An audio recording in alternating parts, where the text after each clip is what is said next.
untuk berbagi informasi seputar dunia teknik sipil, baik itu webinar, informasi lomba, ataupun informasi terkait dengan lowongan kerja ke depannya, seperti itu. Bagi teman-teman semua yang ingin mengetahui informasi lebih terkait Galeri Sipil, bisa mengunjungi Instagramnya yaitu @galerisipil. Baiklah, sebelum lebih jauh, izinkanlah saya untuk memperkenalkan diri. Nama saya itu Puja Asarianda Ramadhani. Di sini saya sebagai MC atau moderator yang akan memimpin acara pada kesempatan kali ini. Seperti itu. Untuk yang selanjutnya saya akan membacakan terlebih dahulu terkait dengan rundown acara pada kesempatan kali ini, di mana akan diawali dengan pembukaan, juga pembacaan doa, terus ada pengenalan pemateri, terus nanti ada penyampaian materi, ada sesi diskusi, ada door prize, dan juga nanti akan ada sesi penutup, seperti itu. Namun sebelum lebih jauh, izinkanlah saya untuk membuka acara pada kesempatan kali ini dengan membaca doa bersama-sama sesuai dengan agama dan kepercayaannya masing-masing. Untuk berdoa dimulai.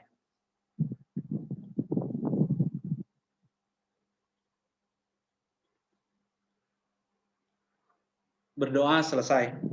Untuk yang selanjutnya, di sini saya akan membacakan terlebih dahulu terkait dengan tata tertib peserta webinar sesi 1 Galeri Sipil. Yang pertama, untuk peserta, semua peserta dimohon untuk mengubah nama akun dengan format, nomor pendaftaran, disertai dengan nama dari pemilik akun tersebut, seperti itu. Yang kedua, yaitu selama penyampaian materi berlangsung, dimohon untuk mute mikrofonnya, seperti itu. Yang ketiga, bagi yang tidak ada kendala, diharap untuk menyalakan videonya, agar nanti juga kita bisa mengetahui itu panitia, seperti itu. Terus yang keempat, pada sesi akhir webinar, ini yang penting ya teman-teman semua, perlu dicatat nih, pada akhir sesi webinar terdapat formulir kuesioner yang menjadi rekam absen kehadiran sebagai syarat untuk mendapatkan sertifikat. Terus yang selanjutnya ada untuk peserta dimohon untuk menggunakan virtual background yang sudah panitia sampaikan di grup, seperti itu, dan bagi yang ada terkendala nanti bisa konfirmasi saja ke panitia, seperti itu. Untuk link Zoom yang sudah kami sediakan, mohon untuk tidak disebarluaskan. Dan yang terakhir, untuk video playback akan diberikan bersamaan dengan sertifikat setelah acara webinar selesai, seperti itu. Nah, berhubung sesi pembukaan dan juga sesi doa telah dilaksanakan, maka yang selanjutnya akan langsung saja diserahkan kepada pemateri. Namun sebelum itu, izinkanlah saya untuk membacakan biografi atau daftar hidup dari beliau.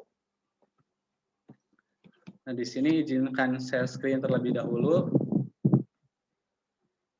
Nah, kita di sini, ini beliau ada nama asli beliau yaitu Nurizki Aulia. Nah, di sini saya izinkan bacakan dalam bahasa Indonesia, teman-teman semuanya. Beliau sudah bekerja selama 3 tahun di bidang konstruksi, seperti itu. Setelah beliau lulus dari Institut Pertanian Bogor, beliau langsung menekuni karirnya di bidang konstruksi, seperti itu. Nah, ketertarikannya beliau yang besar terhadap desain struktural dan juga teknologi BIM telah menjadikannya beliau untuk bergabung bersama tim WorkX. Jadi sekarang beliau bekerja sebagai struktur engineer di tim WorkX. Terkait dengan pengalaman beliau tidak usah diragukan lagi karena beliau sudah dipercaya untuk menangani beberapa proyek seperti proyek pabrik Sentosa Jaya Abadi, terus ada proyek pabrik Integrated Healthcare Indonesia (IHI), terus ada proyek pabrik Prima Top Boga, dan masih banyak lagi yang lainnya, seperti itu. Nah, beliau juga di sini selain sebagai seorang engineer, beliau juga ternyata aktif sebagai pengajar ataupun orang yang trainer yang ingin berbagi pengalaman dengan orang lain. Jadi bagi teman-teman nanti yang ingin kursus juga dengan beliau, dipersilakan nanti untuk menghubungi beliau karena beliau ini aktif saat ini sebagai trainer ataupun orang yang memberikan memberikan materi-materi kepada orang lain, seperti itu. Mungkin itulah daftar riwayat hidup dari beliau, yaitu Nurizki Aulia ST. Untuk waktu dan tempat saya persilahkan kepada yang terhormat Nurizki Aulia, dipersilahkan. Oke, terima kasih moderator. Izinkan saya untuk share screen ya.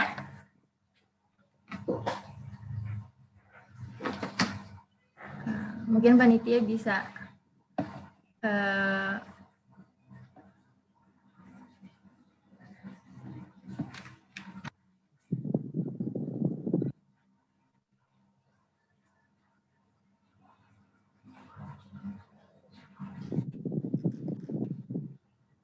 oke, nah ini baru bisa kita share.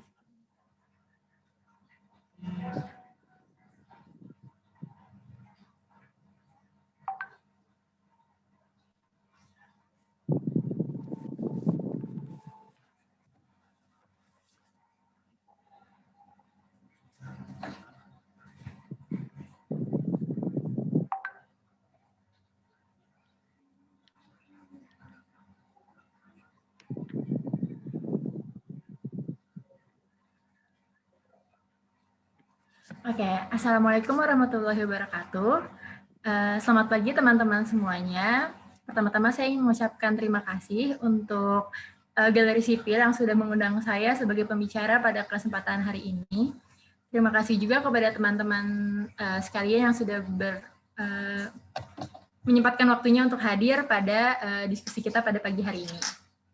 Perkenalkan, nama saya Nuriska Aulia, biasanya dipanggil Kiki. Pagi ini saya akan mempresentasikan atau menjelaskan mengenai pengenalan software Autodesk Revit sebagai penunjang dalam pelaksanaan konstruksi digital.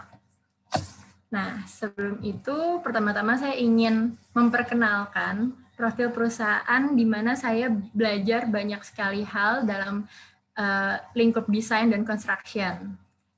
Jadi saya bekerja pada PT Teamworks Indonesia yang berlokasi di Jakarta Selatan.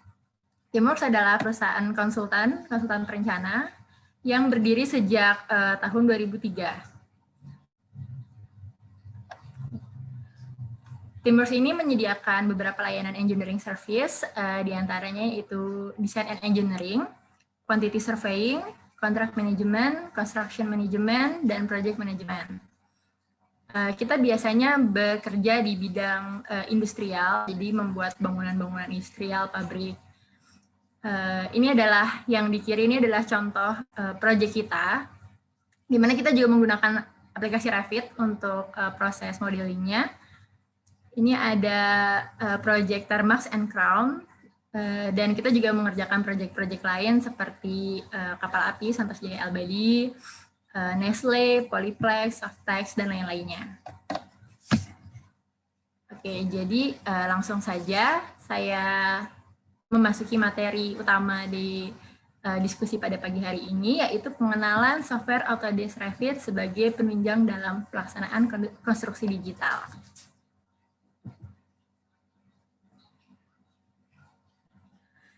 Jadi sebenarnya apa sih konstruksi digital itu, gitu kan? Kayak kita sering dengar, tapi mungkin kita belum terlalu paham makna sebenarnya, gitu kan?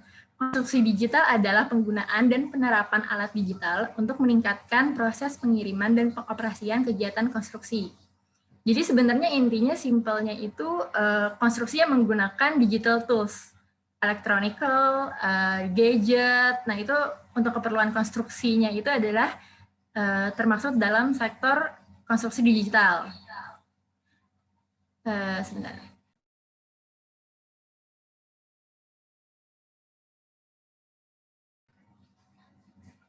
Nah, kemudian di sini ada beberapa sektor item yang berpengaruh dalam konstruksi digital itu. Yang pertama ada prefabrication dan modular construction. Nah, ini seperti penggunaan komponen precast pada konstruksi atau bangunan modular yang sudah difabrikasi terlebih dahulu di pabrik, sehingga di lapangan itu tinggal install aja.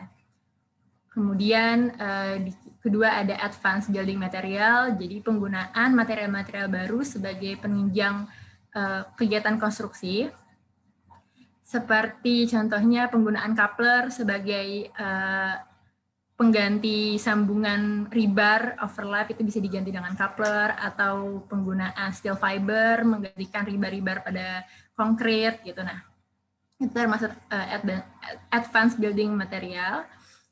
Kemudian ketiga ada 3D printing dan additive manufacturing. ini merupakan konstruksi 3D printing dari 3D modeling. Jadi kita membuat model 3D-nya, kemudian kita realisasikan. Dan yang keempat ada autonomous construction. Nah, ini merupakan bangunan yang didesain untuk dapat beroperasi secara independen.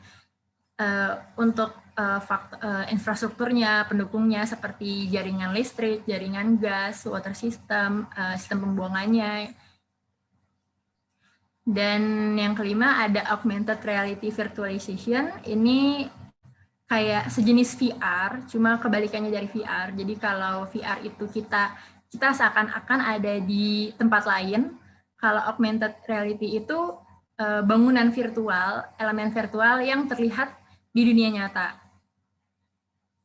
Kemudian ada big data and predictive analysis. Ini untuk mengetahui kejadian di masa depan. Yang ketujuh ada wireless monitoring dan connected equipment. Dia bisa monitoring dari jarak jauh menggunakan gadget-gadget yang dilengkapi jaringan internet. Yang ke-8 ini ada cloud dan real-time collaboration. Jadi kolaborasi modelingnya itu udah di waktu yang sama, kita sama-sama mengerjakan bersama, disimpan di cloud. Cloud itu jaringan di udara ya, jadi kayak yang kita biasa tahu tuh kayak Google Drive, atau kalau di Autodesk itu ada BIM 360, BIM 360, nah itu produknya cloud. Kemudian ada 3D scanning dan photogrammetry. Ini kayak laser scanning dan drone, itu untuk 3D scanning dan photogrammetry. Dan semua itu dikoordinasikan gitu di dalam suatu sistem yang dinamakan BIM, Building Information Modeling. Nah, kalau kita lihat di sini, ini tahapan-tahapan apa ya? Ini faktor-faktor konstruksi semua. Jadi tahapan desain itu sebenarnya udah satu step di belakang sebelum construction gitu. Nah, mungkin kita akan lebih banyak membahas tentang BIM-nya karena Revit sendiri itu lebih berperan pada fase desain. Di construction juga tetap menggunakan Revit, tapi sudah dengan bantuan-bantuan aplikasi-aplikasi lain. Kita lanjut aja dulu.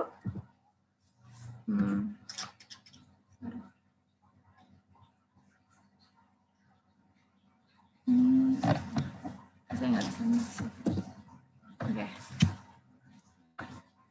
Nah, ini ada apa namanya ya? Bukan tahapan. Jadi dari kapan sih pengenalan digital design ini gitu kan? Nah, ini diawali dari hand drawing yang dimulai dari sekitar kurang dari tahun 1960. Hand drawing itu manual drawing yang kita gambar pakai tangan, pakai meja gambar, pakai kalkir gitu. Nah, itu udah dimulai dari 1950. Kemudian mulai berkembang menjadi CAD yang kita kenal juga. CAD ini mulai berkembang lagi, dikembangkan gitu menjadi parametricism. Parametricism itu parametrik. Jadi ketika kita gambar CAD, kita mau bikin rektangular, kita masukin B kali H, itu udah jadi rektangular, jadi kotak gitu kan. Itu udah mulai masuk parametricism. Sistem ini diserap oleh BIM, dan BIM ini dikembangkan lagi menjadi algorithmic modeling. Jadi kalau kita misalnya di Revit kita bikin WF, kita masukin panjangnya, lebarnya, tingginya, tebalnya, dan lain-lainnya, itu udah masuk algorithmic modeling. Dan di tahun 2010 kita sudah masuk ke fase interoperability. Jadi kita bekerja secara bersama-sama, gabungan, saling berkolaborasi, saling mengecek secara visual bersama di waktu yang sama, in real time gitu. Jadi kalau di Revit juga kita udah bisa semua disiplin bekerja bersama di suatu file, atau mungkin file terpisah tapi nanti digabung, itu bisa. Kemudian berkembang lagi menjadi fotogrametri. Fotogrametri ini pengambilan pengukuran dari device scanning. Jadi ada dua sistem. Yang pertama itu menembakkan laser untuk menentukan jarak, dan yang kedua adalah mengambil titik di titik-titik tersebut. Jadi kayak 3D laser scanning atau drone, itu mereka akan membuat point cloud. Jadi ada jutaan titik yang digabungkan menjadi surface. Nah, itu fotogrametrik. Kemudian ada AI beam atau artificial intelligence beam. Ini kalau di teknologi yang, kalau di Revit misalnya kita ambil time travel, itu kita bisa mengukur waktu yang dibutuhkan untuk jarak dari kamar ke kamar mandi atau ke pintu keluar. Nah, itu kita bisa mendapatkan waktu efisiennya. Kemudian generative design, ini membuat bentukan yang efisien dengan membuat batasan-batasan. Kemudian robotic construction, ini seperti yang kalau kita suka lihat di video-video ya, ada pembangunan rumah menggunakan robotik atau penyusunan bata-bata menggunakan robotik. Nah, itu udah robotic construction. Dan yang terakhir ada Internet of Things. Jadi semua data, semua informasi itu udah adanya di internet. Atau kalau kita tadi sebut udah dari cloud, sinkronnya di cloud, datanya di cloud. Nah, seperti itu.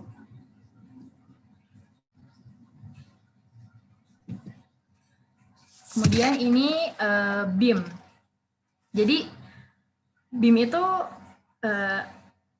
apa sih gitu kan? Nah, BIM itu adalah suatu proses panjang, rangkaian panjang dari proses desain, construction, dan facility management yang saling terintegrasi. Nah, di BIM itu bukan sebuah software ya, tapi BIM itu sebuah sistem. Banyak mahasiswa yang masih berpikir software BIM itu software apa sih gitu kan? Bukan, BIM itu bukan software tapi sistem. Jadi dimulai dari kita membuat konsep desain, kemudian dikembangkan menjadi detail desain, dianalisis, didokumentasikan. Ini adalah tahapan desain. Dan kemudian masuk ke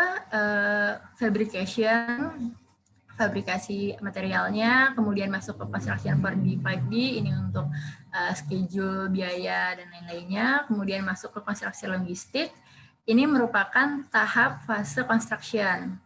Nah, kemudian setelah jadi bangunannya dikembalikan ke owner, ini tahap operation and maintenance atau facility management. Nah, di facility management ini setelah bangunan digunakan, owner mau hancurkan atau demolition, atau owner mau renovation, bisa. Nah, kalau renovasi kita balik lagi di programming mau dijadikan apa bangunannya, fungsinya, dan balik lagi ke conceptual design. Jadi ini semua saling terintegrasi sehingga tidak ada tipu-tipu data gitu, semuanya transparan dan jelas. Oke, nah kenapa sih kita harus menggunakan BIM gitu? Kenapa kita butuh BIM? Karena pertama itu ada coordinate approach faster project delivery. Jadi waktu pelaksanaan semua pihak itu sudah berkoordinasi secara langsung, sudah berdiskusi bersama, mengecek bersama, owner pun bisa langsung mereview dengan cepat menggunakan laptop mereka, gadget mereka. Nah, nggak perlu dicetak-cetak dulu, ditanda-tandain dulu pakai pulpen gitu kan. Jadi lebih cepat untuk koordinasinya.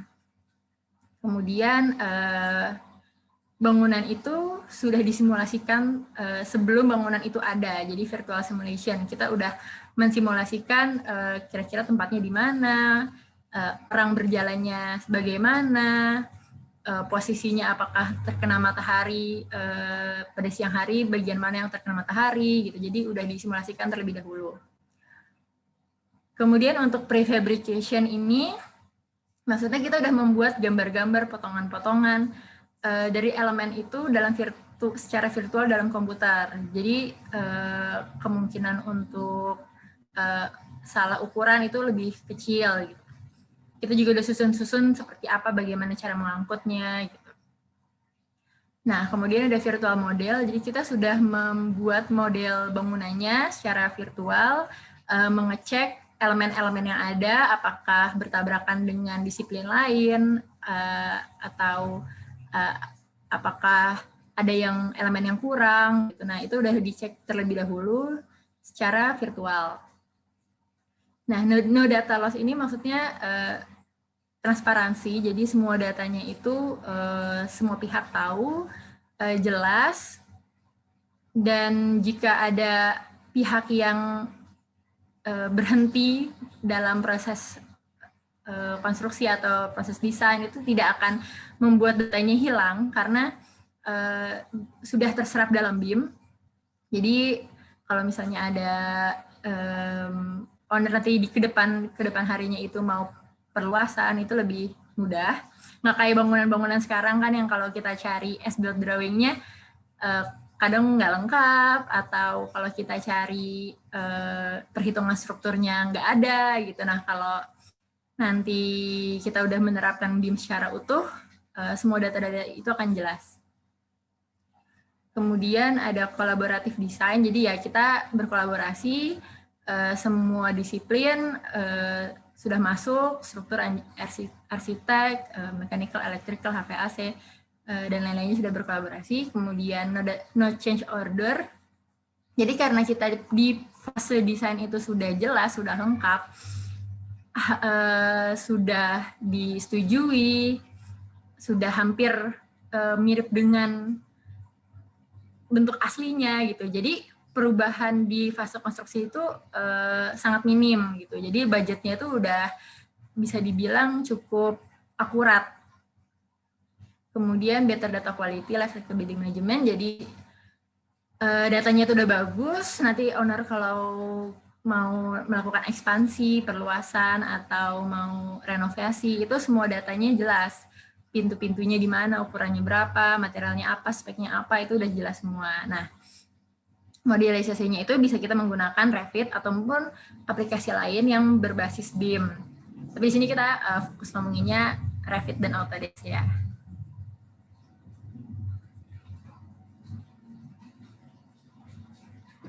Nah, ketika kita membicarakan construction itu kita nggak bisa hanya fokus ke satu disiplin. Jadi misalnya saya orang struktur aja gitu, atau orang arsitek aja, nah itu nggak bisa. Jadi kita tetap harus mempertimbangkan architectural model, structural model, fire protection model, plumbing model, electrical model, mechanical model yang nanti digabungkan menjadi satu yang dinamakan federated model. Federated model itu adalah model gabungan dari model banyak disiplin-disiplin gitu, federasi kan, gabungan. Nah, model-model ini, arsitektur model, struktur model, fire protection, plumbing, electrical, mechanical, ini semua bisa kita modelkan di Revit secara cukup detail. Jadi kalau arsitekturalnya, dindingnya, fasadnya, lantainya, itu semuanya bisa dimodelkan, struktur juga kolomnya, baloknya, hingga sambungan-sambungannya. Jadi connection baja, rebar, itu semuanya udah bisa digambarkan, dimodelisasi di Revit.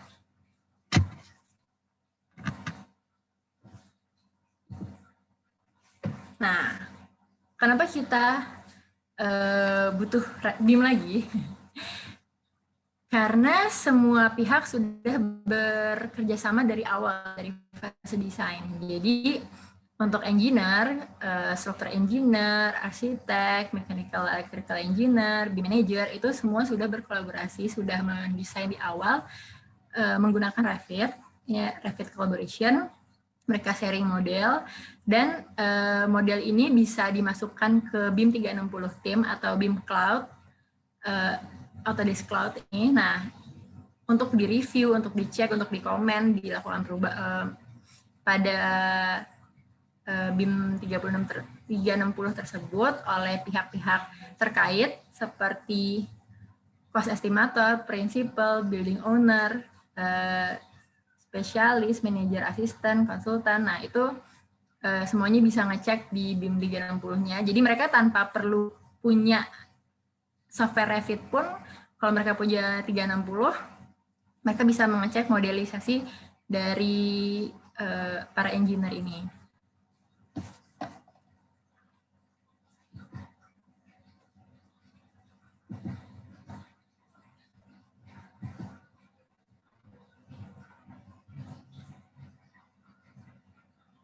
Kemudian kenapa kita butuh BIM lagi?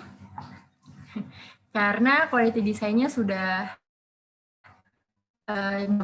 bagus, datanya sudah jelas, sudah terperinci, sudah detail semua disiplinnya. Jadi kita bisa melihat kolomnya, baloknya bersama dengan plumbing-plumbingnya, electricalnya, HVAC-nya, ducting-nya, semuanya bisa kita lihat, bisa kita cek. Classing-nya, apakah ada yang bertabrakan, itu kualitasnya sudah bagus. Kita juga bisa mengecek secara VR untuk di fase desain.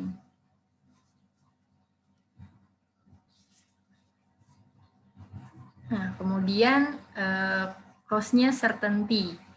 Jadi cost-nya tuh pasti, bukan pasti banget ya, tapi cukup akurat gitu, karena semua part di modelisasi BIM atau modelisasi yang kita gunakan Revit ini udah detail, sudah sampai sambungan-sambungannya, semua elemen-elemen kecilnya, saklarnya, itu semuanya udah kita modelisasi, jadi hampir tidak ada elemen yang tidak teridentifikasi, sehingga perhitungannya pun sudah terperinci, sudah perhitungan biayanya itu sudah jelas. Jadi untuk biayanya sudah tidak akan terlalu banyak pekerjaan tambah kurang lagi di construction, itu harapannya. Kemudian quality coordination during construction-nya ini juga udah bagus. Jadi kita udah ngecek di fase desain, tapi di fase construction pun kita ngecek lagi. Kita biasanya kan kita menggunakan theodolit misalnya gitu kan, atau total station. Nah itu kalau misalnya bangunannya kotak sih mudah ya, tapi kalau misalnya bangunannya yang udah ikonik, yang miring-miring, yang melengkung-melengkung, nah itu kan agak sulit. Nah kita bisa dipermudah oleh teknologi digital ini, misalnya kayak pakai 3D laser scanning. Jadi elevasi-elevasi backcastingnya itu bisa kita ukur dengan lebih mudah, data-datanya juga lebih jelas. Kemudian kita juga bisa pakai augmented reality yang tadi saya jelaskan di awal. Pengecekan lagi di lapangannya untuk desain equipment-nya, misalnya apakah sudah sesuai posisi-posisinya di lapangan. Nah, itu bisa dicek kembali.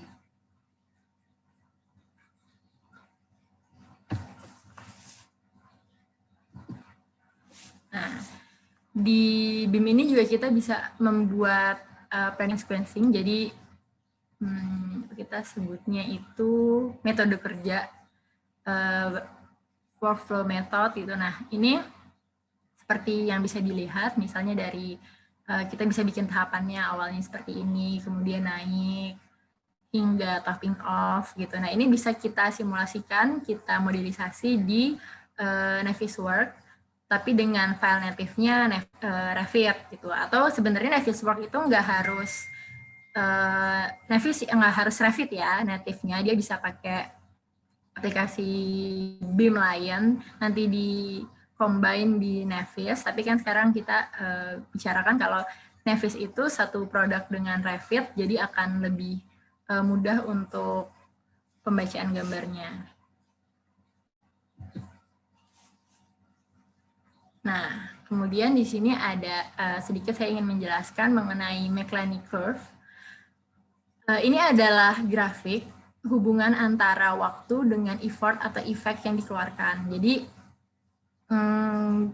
di fase design and construction kita punya beberapa fase, yaitu pre-design, schematic design, design development, construction documentation, procurement, construction administration, dan operation. Nah, 3 tahapan ini masuk ke fase desain dan 3 tahapan ini masuk ke fase construction. Nah, di sini kita ada lihat beberapa garis grafik. Nah, garis grafik yang pertama dan yang kedua adalah batasan. Sedangkan yang ketiga dan 4 yang akan kita bandingkan. Jadi yang pertama itu adalah batasan kemampuan sebuah desain itu untuk bergerak, untuk berubah. Jadi cara bacanya gini, untuk pre-design kan ini effort atau efeknya tinggi, jadi perubahan itu akan sangat banyak terjadi di fase pre-design itu, mudah terjadinya juga dan mempengaruhi banyak hal. Tapi kalau udah mulai ke construction, perubahan-perubahan ini sudah tidak mudah lagi dilakukan karena terbatas waktu, terbatas biaya. Nah, itu sudah tidak mudah lagi dilakukan perubahan. Kemudian di grafik kedua, ini adalah impact dari perubahan gambar terhadap biaya. Jadi dampaknya itu ketika kita merubah gambar, biaya akan meningkat gitu kan. Nah, kalau kita merubahnya itu di fase desain, itu impact-nya belum terlalu tinggi. Jadi perubahan-perubahan yang kita lakukan itu masih bisa disesuaikan dengan budget klien, misalnya gitu.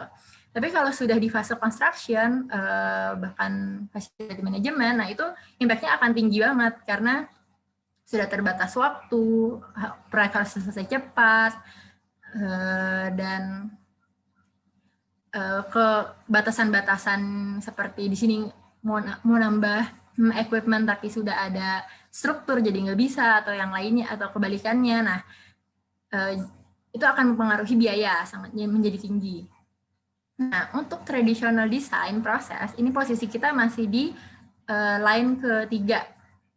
Jadi, yang construction yang selama ini kita lakukan, itu biasanya masih banyak perubahan terjadi pada fase construction. Jadi, pas masa desain itu perubahannya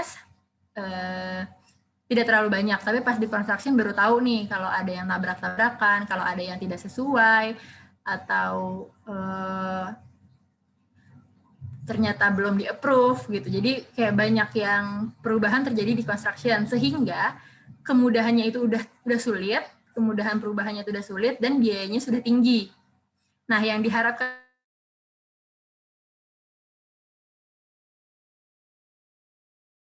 dari BIM, menggunakan BIM, grafik ketiga ini menjadi seperti grafik keempat. Jadi semua perubahan itu adanya di area desain. Perubahannya itu mudah dilakukan dan impact terhadap biaya, budget klien itu tidak terlalu signifikan. Oke. Nah, apa benefitnya menggunakan BIM gitu kan? Nah, jadi di sini kita ada 3 tahapan, itu paper base, digital base, model base. Nah, pada paper base ini mungkin biaya yang dikeluarkan itu nggak tinggi, biayanya cukup murah gitu. Tapi value-nya, nilainya untuk owner-nya itu sangat rendah, karena paper base itu kita masih menggunakan hard copy, kita masih menggunakan manual catatan gitu, tulisan tangan dan lain-lainnya. Nah, itu sangat mudah untuk hilang atau termakan waktu atau tidak jelas keterangannya, tidak bisa dibaca dan lain-lainnya. Nah, itu nilainya jadi rendah walaupun yang dikeluarkan kecil gitu. Nah, dan kemudahan-kemudahannya masih sulit lah di paper base ini. Nah, kita berkembang menjadi digital base. Digital base ini seperti penggunaan Excel, PDF, CAD, itu semuanya sudah digital, tapi masih terpisah-pisah, masih merupakan file-file yang terpisah-pisah. Jadi kemungkinan pembacaan data itu ada data yang loss atau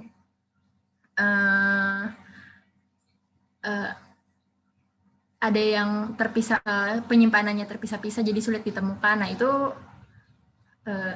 menyebabkan value-nya masih kurang walaupun sudah lebih tinggi daripada paper base. Nah, kemudian kita ada tahapan model base. Jadi ini udah berbentuknya model, sudah kita implementasikan secara 3D, sudah kita analisis, sudah kita cek, informasi semua sudah ada di dalam model.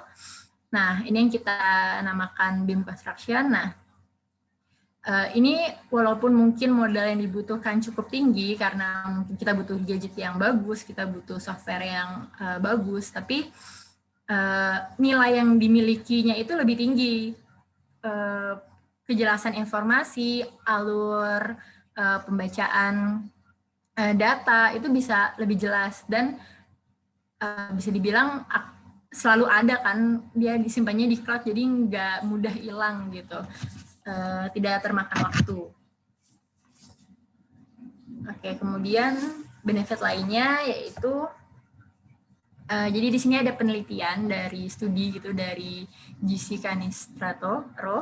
Nah ini ketika kita ini adalah hubungan change order biaya yang dikeluarkan akibat pekerjaan tambah kurang atau VO, variation order. Nah, itu masih tinggi di tahap 2D project. Jadi VO-VO-nya, pekerjaan tambah kurangnya itu masih 18,42%.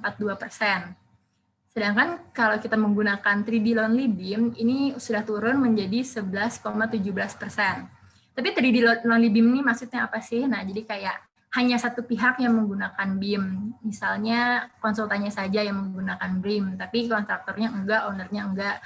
Nah, itu masih cukup tinggi change order-nya atau variation order-nya.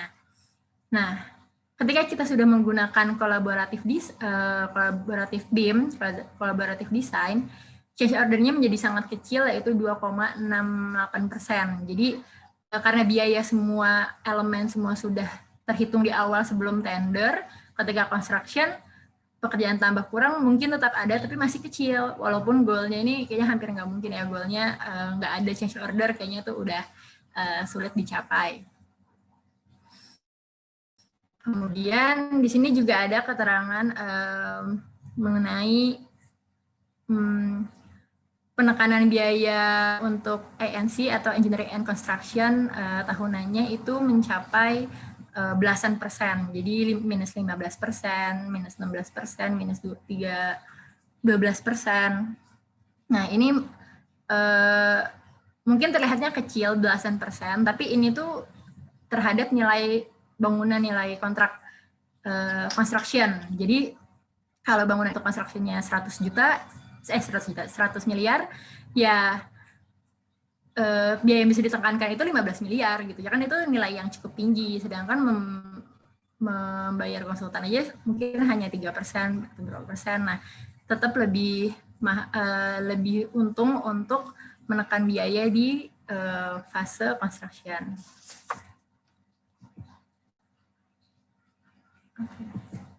Nah, ini yang paling kita tunggu-tunggu, paling penting. Karena hubungan dengan Revit. Jadi kenapa sih kita milihnya Autodesk Revit gitu? Kenapa nggak kita milih software-software lain? Kan banyak software BIM gitu kan. Nah, karena ini yang pertama, kita familiar dengan AutoCAD operating. Jadi mungkin dari kuliah, dari SMA, itu kita udah belajar AutoCAD gitu. Kita udah mengenal operation-nya AutoCAD. Seperti copy, extend, trim, offset, mirror, dan lain-lainnya, itu rectangle, line, itu kan sudah biasa kita gunakan di AutoCAD. Nah, Revit ini operatingnya itu kurang lebih sama dengan AutoCAD, hampir mirip. Karena dia juga merupakan produknya Autodesk, jadi secara tampilan pun juga kita lebih familiar. Kemudian yang kedua, cross discipline. Jadi Autodesk itu memiliki banyak sekali software. Salah satunya yang tulis di sini adalah software paketan AEC atau Architectural Engineering Collaboration. Nah itu jadi Revit itu bisa interpolasi antar software. Jadi misalnya kita membuat modelisasi di Revit, menghitung strukturnya di robot structural analysis, atau membuat modelisasi di Revit, kita ekspor to AutoCAD, ekspor to melihat class di Navisworks, atau merender di Revit Live, atau kebalikannya, jadi misalnya kita menghitung di robot, dulu kita bikin model-modelnya di robot, kita ekspor to Revit bisa, atau menginsert data dari AutoCAD juga bisa. Jadi ini tuh bisa saling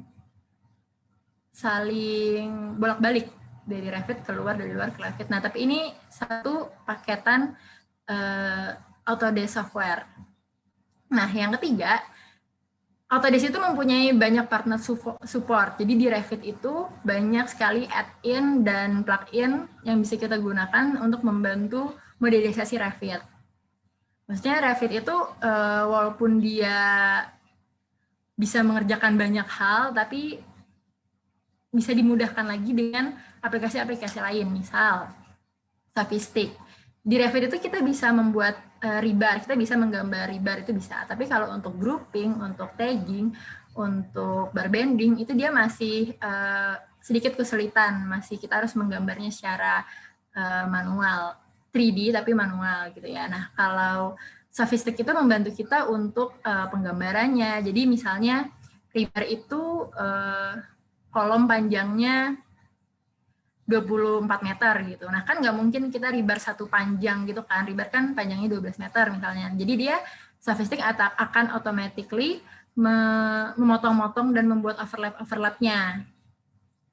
Jadi mempermudah kita modeling. Terus kalau misalnya untuk pekerjaan lain, misalnya untuk analisis flux, lampu gitu kan, kita bisa menggunakan add-in Elum Tools, atau kita ingin mengecek tentang mechanical, kita bisa pakai Magicat, atau kita ingin mengecek sambungan struktur baja, kita bisa menyambungkannya ke ide estetika, atau mungkin mengsimulasi fluida itu bisa air, gas, udara gitu ya, angin, itu kita bisa menggunakan SimScale. Jadi banyak Autodesk Partner Support-nya.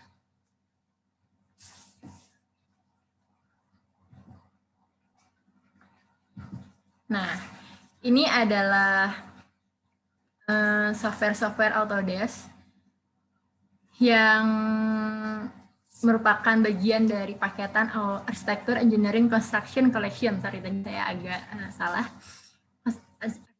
Architecture, Engineering, and Construction Collection, kalau kita membelikan paketan AEC ini, kita akan mendapatkan semua software ini dan bisa saling terintegrasi dengan Revit. Untuk membeli satu-satu juga bisa, cuma ini memudahkan kita mengerjakan BIM. Kalau satu doang kan masih kurang. Nah, ini ada grouping atau pengklasifikasian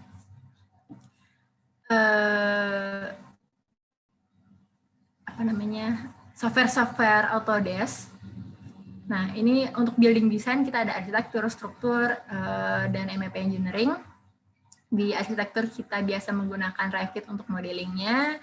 Kemudian Form It Pro ini sketching secara cepat, kayak SketchUp mungkin yang biasa kita gunakan. Dynamo Studio ini untuk explore desain yang mungkin agak aneh-aneh gitu kan, yang melengkung-melengkung.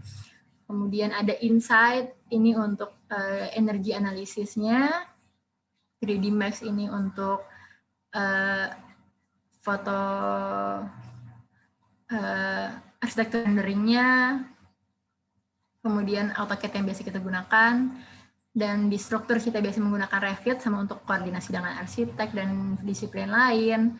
Untuk modelisasi gitu kan. Nah, robot structural analysis ini untuk perhitungan strukturnya, advanced steel ini untuk detailing struktur bajanya, untuk fabrication-nya, kemudian Dynamo Studio ini untuk optimize structural design juga, kemudian Navisworks ini untuk model review, untuk mengecek clash, untuk membuat yang tadi sequencing construction, tahapan pekerjaannya. Terus Navisworks ini juga lebih jelas untuk kita mengeluarkan quantity, type of material. Ini lebih, walaupun di Revit itu bisa, tapi di Navisworks itu lebih jelas, lebih standar BIM. Kemudian AutoCAD sama penggunaannya seperti yang kita biasa gunakan. Di MEP Engineering pun juga ada Revit lagi untuk desainnya. Terus ada Insight, energi analisisnya, AutoCAD, Fabrication Map ini untuk ducting, untuk membuat gambar potongan-potongan ducting HVAC, dan Navisworks Manage juga. Selanjutnya di infrastruktur desain itu ada transportation, site design, dan water engineering. di transportation ini ada civil 3D, ini biasanya lebih mudah untuk menggambar jalan, jembatan, itu rail. Nah, terus ada InfraWorks, ada Revit, ada Recapro, ada AutoCAD juga, vehicle tracking. Nah, untuk Recapro ini, jadi kalau tadi kita lihat 3D laser scanning, nah ini nanti dibacanya di Recapro. Kemudian vehicle tracking ini untuk analisis jalur kendaraan, jadi jalur truk misalnya atau jalur bahkan pesawat pun bisa di analisis jalurnya di sini vehicle tracking. Set design ini biasanya kayak untuk project site, penempatan projectnya, kemudian untuk arsitektur landscape. Nah itu biasanya pakai aplikasi-aplikasi yang set design gunakan, kurang lebih sama.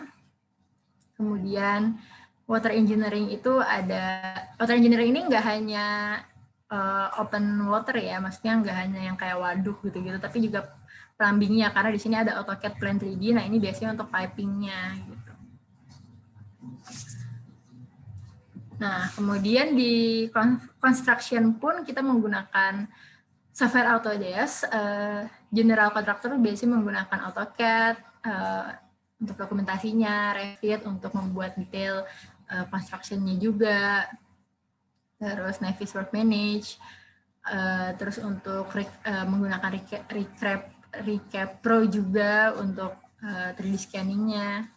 MEP kontraktor juga menggunakan Fabrication CAD Map, Navisworks, Revit, dan Structural Fabricators juga menggunakan Revit, Advanced Steel, dan Navis Manage. Jadi kalau kita lihat di hampir semua disiplin yang tadi saya sebutkan itu menggunakan Revit. Jadi modelnya utamanya itu ada di Revit, tapi kita tetap membutuhkan aplikasi-aplikasi lain pendukungnya gitu.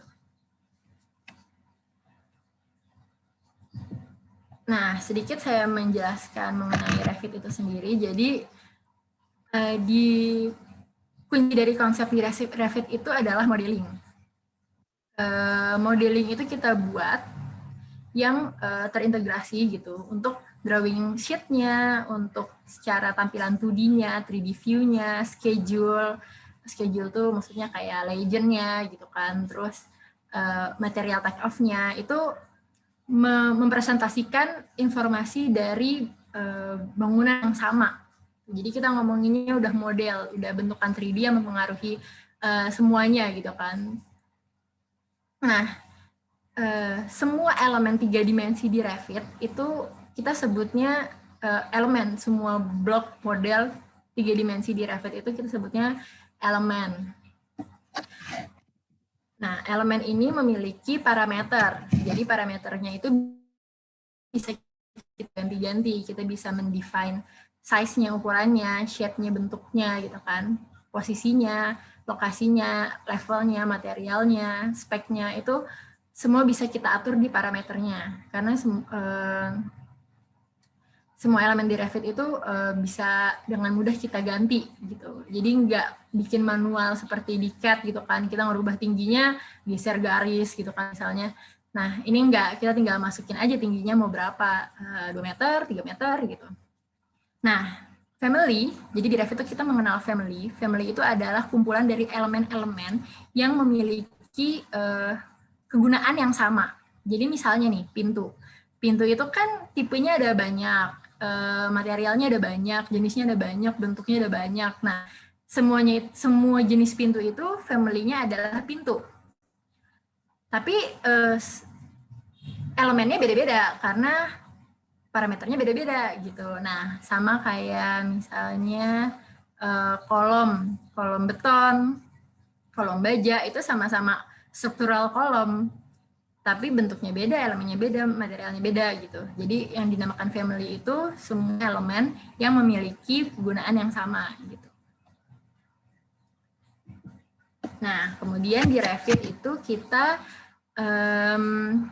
saling terintegrasi, saling berkoordinasi. Ini juga kita bisa menggambar sesuai koordinat juga bisa. Nah, semua perubahan yang terjadi di Revit itu mempengaruhi yang lainnya. Jadi kalau kita misalnya ngilangin kolom satu, di 3D-nya akan hilang, di tampaknya hilang, di potongannya hilang, di denahnya pun hilang gitu. Nggak kayak kalau kita kerjakan secara 2D di CAD doang gitu kan, kita harus ganti semua gambar-gambar kita kan, semua gambar potongan kita ilangin manual, gambar denah kita ilangin manual gitu. Nanti kalau ada yang kelewatan jadinya nggak sinkron gitu. Tapi kalau di Revit kita bisa modelisasi ini langsung terlihat di semua view dan mengeditnya juga langsung keganti di semua view. Jadi kalau di Revit itu mungkin lebih mudah untuk kita modelisasi dulu semua bangunannya. Nanti untuk mendapatkan detailnya atau untuk potongannya itu kayak tinggal tarik-tarik garis aja, tinggal bikin garis potongan jadi potongan, puter bangunannya jadi tampak gitu kan. Kalau modelnya udah bener, itu untuk menggambarkan gambar kerjanya lebih gampang. Dan kalau ada perubahan, itu juga editnya akan lebih cepat. Jadi kerjanya lebih lama di model awalnya.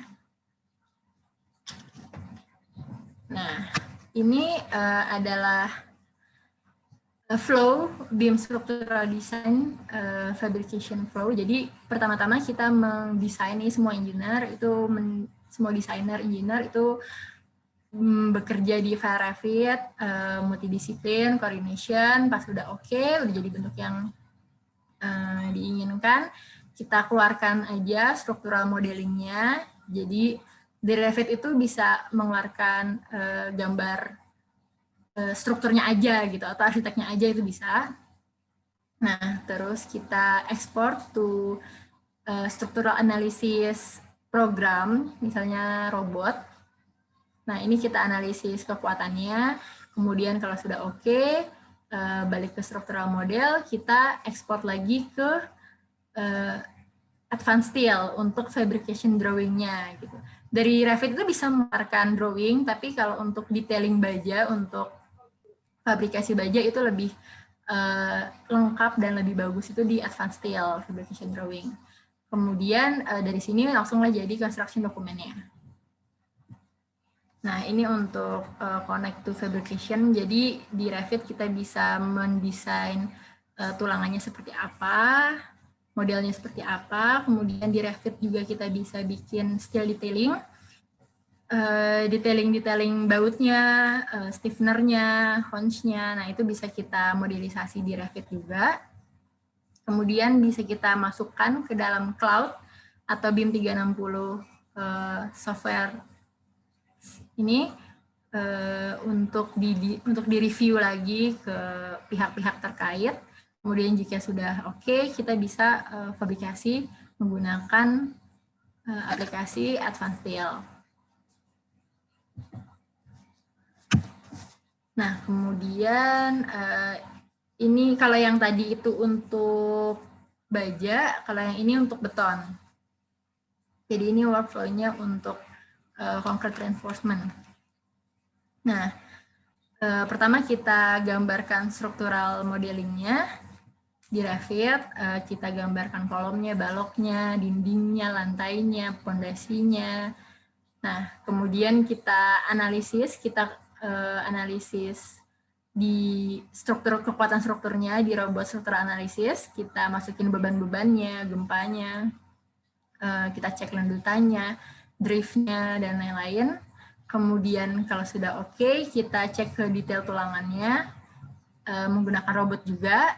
Jadi kita bisa mendapatkan jumlah tulangan utamanya, sengkangnya, jarak-jaraknya, diameternya gitu. Kalau sudah oke, kita bisa balikan lagi ke Revit untuk digambarkan detailing tulangannya. Nah, ini bisa kita bikin menggunakan Revit saja, bisa juga dibantu oleh aplikasi add-in seperti Savistic atau Gretek. Nah, ini tampilan sehingga bisa dibuat dokumentasi rebaringnya. Nah, ini adalah contoh penggambaran 3D rebar di Revit. Jadi kalau kita lihat ini udah detail banget, udah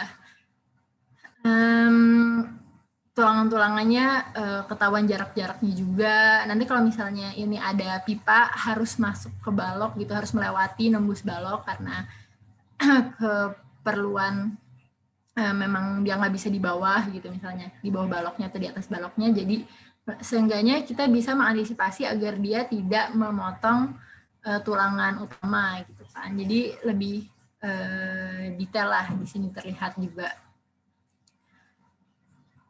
Ribar-ribar ini juga bisa kita warnain gitu kalau mau dibeda-bedain biar lebih jelas terhadap tipenya atau diameternya, itu bisa kita beda-bedakan.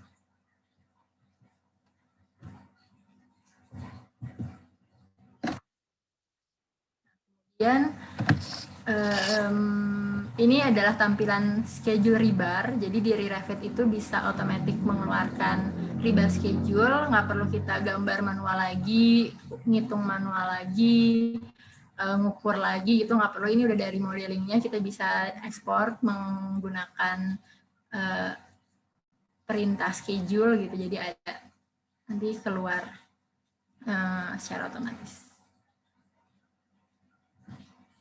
Nah, ini secara generalnya lah ya, kalau tadi beton dan baja ini generalnya, tapi intinya kita bisa membuat struktural model di Revit, kita bisa mengeluarkan analytical model. Jadi kalau untuk elemen-elemen struktur itu ada analytical modelnya yang nanti akan dibaca oleh software struktur seperti robot struktural analysis dan aplikasi-aplikasi pembantunya, maksudnya pendukungnya. Nah, kemudian hasilnya ini bisa kita lihat di software tersebut atau bisa kita balikan lagi ke Autodesk Revit. Jadi untuk dokumentasi, untuk report itu mungkin lebih bagus di Autodesk Revit gitu kan. Jadi kita mau masukin hasil analisisnya ke Revit itu bisa. Kemudian kita simpan, kita lakukan pengecekan dengan pihak lain dengan menyimpannya itu di BIM 360 atau cloud. Jadi ini yang dinamakan Internet of Things ya. Semuanya udah berbasis internet gitu. Nah, ini adalah contoh project di Indonesia yang menggunakan BIM, tepatnya di Velodrome Rawamangun, Jakarta. Ini mereka menggunakan Autodesk Revit dengan beberapa software pendukung. Yaitu yang pertama, mereka menggunakan perhitungan strukturnya di Autodesk Robot. Mereka juga melakukan thermal analysis dengan software lain, acoustic analysis dengan software lain, lighting analysis dengan Aeroom Tools. Kemudian ini bukan bajanya, ini bukan Autodesk AutoCAD biasa, tapi ini maksudnya Advanced Steel. Karena Advanced Steel itu berbasis AutoCAD juga, jadi tampilannya juga seperti AutoCAD. Nah, kemudian tulangannya dihitung dengan bantuan IDE Statica. Bukan tulangan, sambungan.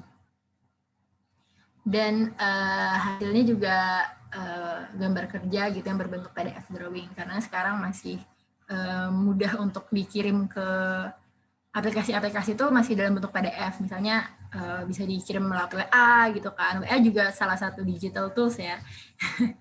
Walaupun bukan standar BIM. Nah, kemudian ini saya ada sedikit video mengenai 3D laser scanning yang dibaca di Autodesk Recap.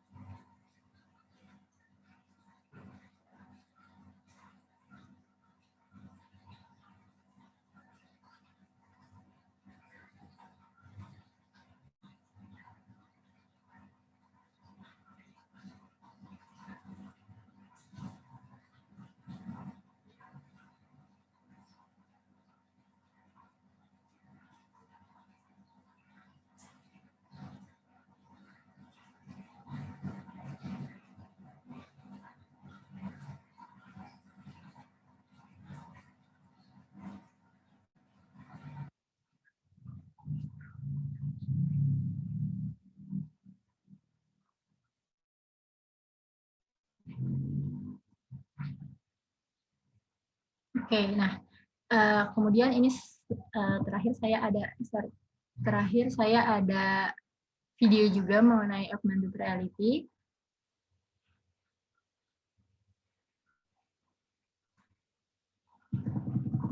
Jadi di augmented reality ini seperti yang tadi saya pertama jelaskan,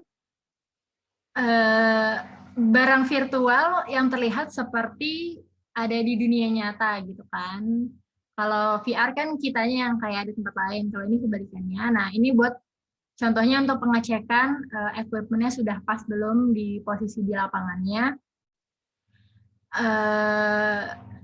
Kayak posisi pipa-pipanya juga gitu bisa kita lihat, dan di sini pun juga bisa kita ukur-ukur gitu menggunakan augmented reality. Nah, ini bisa kita sambungkan ke Revit dengan bantuan add-in.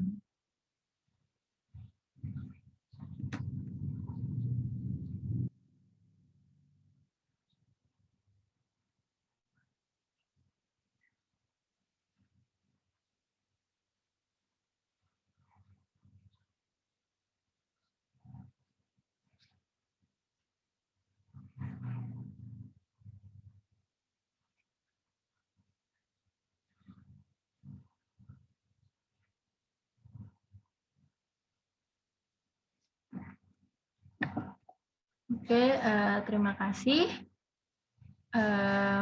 Sekian presentasi dari saya.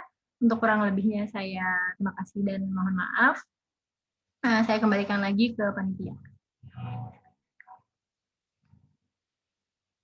Terima kasih kepada Ibu Kiki yang telah menjelaskan dengan jelas apa yang menjadi pembahasan pada kali ini. Mungkin ada beberapa hal yang ingin saya rangkum atau dari apa yang Kiki jelaskan tadi, saya rangkum. Yang pertama itu bahwa konstruksi digital ini merupakan konstruksi dengan bantuan teknologi dalam pekerjaannya seperti itu. Terus juga di sini dibahas jelas mengenai BIM ya. Jadi BIM itu bukan merupakan software sebenarnya teman-teman. Jadi BIM ini adalah salah satu teknologinya seperti itu, salah satu teknologi di mana di BIM ini ada sebuah sistem yang rangkaiannya saling terintegrasi, seperti di dalamnya itu ada Revit seperti itu. Dan masih banyak juga yang lainnya sebenarnya. Namun pada pembahasan kali ini tuh dijelaskan lebih dalam mengenai Revit-nya teman-teman semua. Terus juga dari penjelasan Ibu Kiki tadi, saya mendapatkan kesimpulan juga terkait mengapa kita butuh BIM, membutuhkan Revit seperti itu. Jadi dengan Revit ini waktu pelaksanaannya yang sudah berlangsung bisa dikoordinasi dengan cepat, dapat melakukan visualisasi sebelum dibangun, bisa mengetahui gambar lebih cepat, mencegah kesalahan desain, bisa mengetahui detail desain yang lebih cepat juga seperti itu teman-teman semua. Baiklah, di sini juga saya ingin memberikan ketentuan terkait dengan yang bertanya ya. Di sini udah ada beberapa pertanyaan yang teman-teman sampaikan di kolom chat. Sebentar saya cek dulu teman-teman semua. Untuk sesi tanya jawab ini akan dibuka 2 sesi terlebih dahulu, di mana satu sesinya ada 3 pertanyaan seperti itu. Nah, di sini saya akan memilih beberapa pertanyaan dari yang pertama ditanyakan terlebih dahulu ya teman-teman semuanya. Untuk yang pertama ini ada, saya lihat dulu, ada namanya Rian Santosa ya. Pertama tuh Rian Santosa, nomor peserta 167. Pertanyaannya yang pertama itu, seberapa akurat kalau kita mendesain lewat 3D BIM arsitektur atau pakai Revit seperti itu? Untuk Ibu Kiki, mungkin saya bacakan 3 pertanyaannya sekaligus ya Ibu. Untuk yang kedua, pertanyaan dari nomor peserta 171 yaitu Megah Utari. Beliau bertanya, jika menggunakan 3D laser tersebut, apakah ada toleransi kesalahan yang diperbolehkan? Dan yang ketiga, ini dengan nomor peserta 025 yaitu Apri Setiawan, bertanya, perlukah penggunaan software CAD, SketchUp, SAP, dan sebagainya jika kita ahli atau sudah bisa kali ya, sudah bisa dalam menggunakan Revit? Seperti itu mungkin Ibu.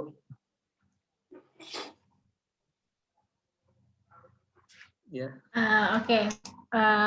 Pertama-tama saya ingin menjawab pertanyaan dari teman-teman yang sudah dijelaskan. Ada 3 pertanyaan. Tapi mohon maaf nih untuk jika saya belum bisa menjawab pertanyaannya, mungkin bisa di email, nanti saya cantumin aja emailnya, nanti saya email untuk jawabannya gitu, karena bidangnya cukup luas ya, dan saya di spesialisnya itu struktur engineer, jadi mungkin nggak semua aplikasi saya gunakan gitu kan. Nah, saya jawab sebisa saya dulu. Jadi yang pertama, seberapa akurat, sorry tadi saya lihat baca di atas ya, berarti awal-awal. Ya, seberapa akurat? Boleh saya ini lagi? Ya, kita mendesain lewat 3D BIM, arsitektur atau apa gitu kan, arsitektur atau Revit gitu. Nah, seberapa akuratnya itu tergantung desainnya kita.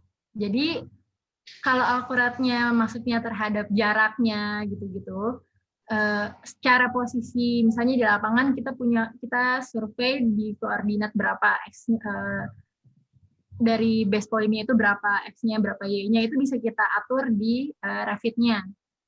Jadi untuk posisinya sudah akurat gitu kan. Tapi kalau detail dari penggambaran kita akuratnya udah seberapa ya tergantung LOD, level of detail, level of design. Nah itu basic design kah, atau detail design kah, atau nanti sampai shape drawing, itu kan beda-beda level kedetailannya, ke level ketepatannya juga. Nah, jadi misalnya kalian ingin menggambar hanya sampai modelingnya saja, jadi bentuk baja gitu, bangunan baja, ya udah profil-profilnya aja, tapi sambungannya nggak digambar, itu kan jadinya nggak detail. Nah, kalau misalnya sambungannya digambar juga, digambarnya itu cuma sambungan-sambungan doang, atau nanti kalau ada stiffener di badan bajanya juga digambar, nah itu kan lebih detail lagi. Terus kalian masukin informasi di Revit itu. Jadi di Revit itu yang di properties material itu bisa kita isi materialnya apa. Kalau kita bikin beton FC30 ya tulislah materialnya FC30. Di situ ada untuk memasukkan mutunya juga gitu kan. Bahkan sampai thermalnya juga bisa kita masukin di situ kalau kita punya data-datanya. Nah, jadi sedetail itu. Kalau misalnya kita gambarnya benar, itu detailnya, tingkat kedetailannya akan tinggi. Tapi kalau kita gambarnya hanya keluarnya saja ibaratnya ya, tapi kalau informasinya nggak lengkap atau sambungan-sambungannya nggak digambar gitu, jadi ya belum BIM sih namanya, masih 3D modeling, tapi belum BIM, karena kalau BIM itu adalah model 3 dimensi yang mempunyai informasi. Bedanya sama SketchUp, di SketchUp itu kita bisa bikin elemen nggak tahu apa gitu kan. Nah, tapi kalau di Revit, di BIM itu kita harus tahu elemennya apa, materialnya apa, speknya apa gitu. Makanya SketchUp itu bukan aplikasi BIM gitu. Cuma dia aplikasi 3 dimensi kan, kita bisa ngelihat dia untuk muter-muternya, kita bisa. Kemudian pertanyaan kedua untuk 3D laser scanning ya. 3D laser, nah apakah ada toleransi yang diperbolehkan? Tetap ada, karena namanya tools, gadget, apapun itu juga mungkin belum sempurna gitu kan. Pasti ada toleransinya. Seingat saya itu toleransinya sekitar 4 mili untuk 3D laser scanning. Itu kalau alatnya dari USA yang saya tahu. Itu kalau dari lain-lain, misalnya dari Cina gitu-gitu, saya nggak tahu ya. Tergantung merek juga sih, kan kadang mempengaruhi. Nah, terus pertanyaan ketiga itu, perlukah menggunakan software CAD, SketchUp, SAP, sebagainya jika ahli dalam Revit? Nah, kalau CAD itu kan sebenarnya bisa saling terintegrasi dengan Revit. Jadi kita punya data bentukannya CAD, misalnya kita punya denah, gambarnya CAD, nah itu kita bisa masukin ke Revit sebagai base gitu kan, sebagai dasar penggambaran kita. Atau ekspornya, kalau misalnya klien kita belum punya Revit gitu kan, misalnya belum bisa mengakses cloud juga gitu, jadi kita ekspor to CAD, lebih mudah untuk mereka buka, karena AutoCAD sekarang hampir semua bidang teknik tuh punya CAD dan bisa mengoperasikan CAD gitu ya. Nah, terus kalau SketchUp, kebetulan tadi saya jelaskan kalau SketchUp itu bukan aplikasi BIM, bukan software BIM. Jadi kalau kita udah pakai Revit ya nggak perlu SketchUp lagi. Kita bisa render di Revit, kita bisa render di aplikasi-aplikasi Autodesk untuk render, misalnya kayak Revit Live gitu kan. Atau Autodesk Render juga ada untuk internetnya. Kemudian atau kita mau ekspor to aplikasi render lain seperti Twinmotion atau Lumion, itu kita bisa ekspor. Jadi model base-nya di Revit, tapi kita rendernya di aplikasi lain. Gitu. Nah, kalau SAP itu kan software perhitungan struktur ya. Di Autodesk itu kita punya robot struktural analysis. Itu sama penggunaannya untuk SAP, seperti SAP untuk menghitung analisis bangunan. Tapi menurut saya pribadi sih, lebih mudah menggunakan robot, karena di robot itu tulangan itu udah bisa kita hitung, secara otomatis. Kita bisa hasilnya itu udah berapa D. Jadi misalnya kayak kita butuh tulangan 3D atau enggak D10 jarak 15 cm gitu kan, kita udah bisa langsung keluar kayak gitunya. Kalau di SAP, seingat saya waktu saya dulu pakai itu masih luasan tulangan. Jadi misalnya penambang beton luasan tulangan yang dibutuhkannya berapa milimeter gitu kan. Nah, jadi menurut saya lebih mudah menggunakan robot, dan robot bisa integrasi dengan Revit. Jadi lebih enak gitu. Kayak gitu sih. Kalau software-software lain sebenarnya ada pengetahuan software lain tuh menambah value kalian juga. Jadi kalian bisa bandingin mana yang lebih enak, mana yang lebih mudah gitu kan. Tapi kalau saya itu lebih suka menggunakannya satu sistem yang kalau kayak di Autodesk itu kan satu perusahaan ya. Jadi mereka udah bikin library-nya itu bisa diekspor-ekspor, kemungkinan untuk datanya nggak ada itu mungkin lebih kecil. Kalau misalnya kita pakai aplikasi lain, misalnya dari SAP kita mau menghitung, tapi library bukan SAP, sorry, misalnya kita mau pakai Tekla gitu kan. Nah, Tekla itu bisa diekspor dalam bentuk IFC ke Navisworks gitu. Tapi kan library-nya mungkin bisa jadi beda. Jadi elemen yang di Tekla mungkin ke define, tapi di Autodesk itu namanya lain gitu, berbeda gitu. Jadi lebih enak dengan produk yang sama sih. Mungkin ada tanggapan atau pertanyaan lain gitu. Baik, terima kasih ya kepada Ibu Kiki yang sudah menjawab 3 pertanyaan dari awal tadi. Mungkin saya minta konfirmasinya dari tadi yang pertama Mas Rian, Mbak Megah, dan Apis Setiawan ya. Apakah sudah mampu terjawab pertanyaannya? Mungkin kalau tidak ada tanggapan, saya akan lanjut ke pertanyaan sesi kedua ya. Di sini udah ada yang bertanya juga. Untuk sesi kedua ini, mungkin saya di sini akan membacakan pertanyaan yang sesuai dengan format yang panitia panitia terapkan seperti itu. Karena panitia tadi sudah memberitahu untuk formatnya. Jadi di sini saya akan membacakan untuk yang selanjutnya pertanyaan dari nomor peserta 083 yaitu Ramadhani. Nah, pertanyaannya, bisakah Revit versi student dipakai untuk proyek? Apa perbedaannya yang mendasar antara versi pro dengan versi pelajar? Apakah di fitur-fiturnya atau seperti apa? Itu pertanyaan pertama ya dari Ramdhani. Untuk yang kedua, pertanyaan kedua itu dari Ari Sunantio. Di sini ada 2 pertanyaan ya. Ari Sunantio ada 2 pertanyaan. Yang pertama, apabila kami mempunyai beberapa gedung yang akan dibuat menjadi model 3D, agar dapat terintegrasi secara maksimal untuk semua item-itemnya yang ada, mulai dari arsitektur, mekanikal, elektrikal, AC, dan lain-lain. Mohon masukannya, sebaiknya kami mulai dari mana seperti itu. Kemudian karena ini bangunan yang sudah ada dan dibuat menjadi BIM, apakah menggunakan Revit atau ArchiCAD yang lain seperti itu. Kemudian banyak panjang juga ya ini. Untuk analisa keuangan maupun analisa yang lain, apakah yang dapat mendukung di dalam menghasilkan suatu data lengkap dari bangunan tersebut seperti itu.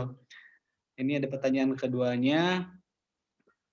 Mungkin biar agak kebagian, pertanyaan keduanya saya simpan dulu ya. Jadi saya lanjut ke pertanyaan selanjutnya. Ini ada dari Farhan. Farhan izin bertanya, untuk pekerjaan seperti schedule balok, kolom, itu cara mensortirnya yang benar dari komen atau mark atau type atau seperti apa gitu. Terima kasih. Nah, jadi mungkin 3 pertanyaan terlebih dahulu aja ya Bu untuk dijawab seperti itu. Oke, terima kasih moderator. Jadi saya mau jawab yang pertama dulu, bisa Revit untuk versi student digunakan untuk proyek. Kalau ngomong bisa ya bisa, tapi nggak etis ya. Maksudnya kalau student itu digunakan untuk belajar kan, emang untuk latihan, untuk biasanya yang punya itu mahasiswa gitu kan, versi student.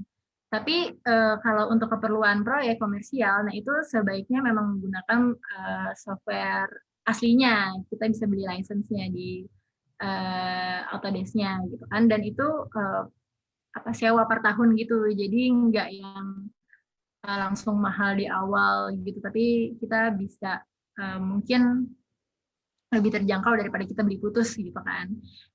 Tapi ya enggak, dan memang ada versi pelajar pasti tidak sekomplit versi asli gitu kan, versi pro-nya pasti ada item-item yang advance-nya yang belum bisa diakses gitu. Tapi kayak misalnya kita nyambung ke Cloud 360, setahu saya belum bisa untuk versi student. Nah, cuma ya itu masalah legal sih, masalah etis nggak sih kita pakai buat proyek tapi kerekan atau student version gitu kan, kita sama-sama bisnis kan, kita sama-sama usaha gitu. Jadi kalau bisa sih, kalau bisa itu jangan pakai student version atau kerekan untuk proyek. Kemudian yang kedua ada pertanyaan, ini cukup panjang pertanyaannya. Jadi kalau saya menyimpulkannya gini, pertamanya itu enaknya bikin model dari mana gitu kan, kalau kita punya banyak disiplin. Induk dari sebuah bangunan itu sebenarnya arsitek. Jadi arsitek yang tahu bentuk bangunannya, arsitek yang tahu fungsi dari bangunannya, arsitek yang tahu fasilitas. Jadi sebenarnya kalau misalnya saya boleh menilai, arsitek itu nggak cuma pinter gambar doang gitu, nggak cuma tahu warna bagus doang atau cantik-cantikan doang, enggak. Tapi arsitek itu harus tahu fungsinya, harus mikirin disiplin lain juga yang nanti akan ada di bangunannya dia gitu. Nah, susahnya jadi arsitek sebenarnya itu karena banyak arsitek-arsitek kita yang mungkin kayak yang penting terlihat bagus gitu kan, tapi enggak di situ. Apalagi kalau untuk bangunan industri ya, arsitek itu lebih ke fungsinya, ke penempatan-penempatannya gitu, aksesnya gitu. Nah, jadi induk pertama bangunan itu arsitek. Kemudian struktur, karena struktur yang bisa tahu bangunannya itu kuat apa enggak. Kita harus mengecek rangka-rangkanya menggunakan baja atau beton. Apakah mungkin bentangnya segitu, apa tidak mungkin gitu kan. Nah, itu kita dicek lagi dengan struktur.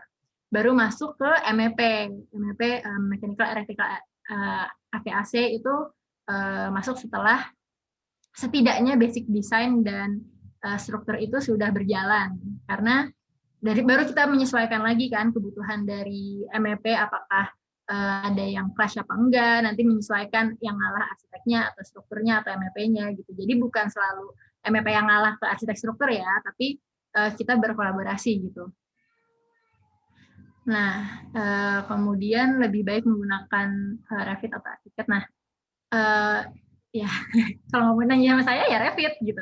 Karena Revit bisa semua disiplin, punya yang tadi saya jelaskan di presentasinya juga, bisa untuk semua disiplin, bisa kolaborasi. Kita bisa di Revit itu kita bisa membuat banyak disiplin dalam satu file atau banyak disiplin dengan banyak file. Jadi kalau satu file itu kita mainnya synchronize, kita mainnya barengan kerjanya. Nanti sinkron. Biasanya itu digunakan di server kantor atau